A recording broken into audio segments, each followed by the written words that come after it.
Bureau chief Malak Nadeem की report के मुताबिक इस्लामाबाद स्पेशल इन्वेस्टमेंट फैसिलिटेशन की कौंसिल एपेक्स कमेटी के 5वें इजलास में पाकिस्तान का दौरा करने के ख्वाहिशमंद गैर मुल्की ताजरों के लिए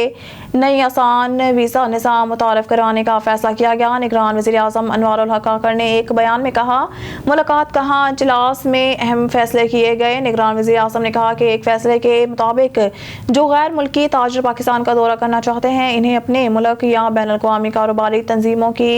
दस्तावीज़ की बुनियाद पर वीज़े आसानी से मिल जाएंगे। इस्लामाबाद से ब्यूरो चीफ मलक नदीम की रिपोर्ट के मुताबिक अबूरी वज़ीर ख़ारजा जलील अब्बास जिलानी ने हफ्ते के रोज़ तस्दीक की है कि पाकिस्तान ने चित्राल में सरहद पार से होने वाले हालिया हमले पर अफ़गान हुकूमत से शदीद एहतजाज दर्ज कराया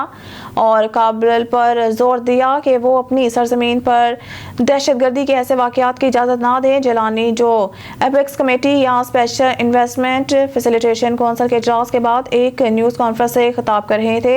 ने मीडिया को बताया कि चित्राल के हमले के बाद जुमे को अफगान नाज़िम अलमोर को दफ्तर खारजा तलब किया गया था। इस्लामाबाद से ब्यूरो चीफ मलक नदीम की रिपोर्ट के मुताबिक मईशत को डिजिटाइज करने की कोशिश में अबूरी हुकूमत कानून साजी और इंतजामी तब्दीलियाँ लाने का मनसूबा बना रही है। इसके अलावा वजारत इंफॉर्मेशन टेक्नोलॉजी को डाटा इकट्ठा करने वाली एजेंसी का किरदार अदा करने के लिए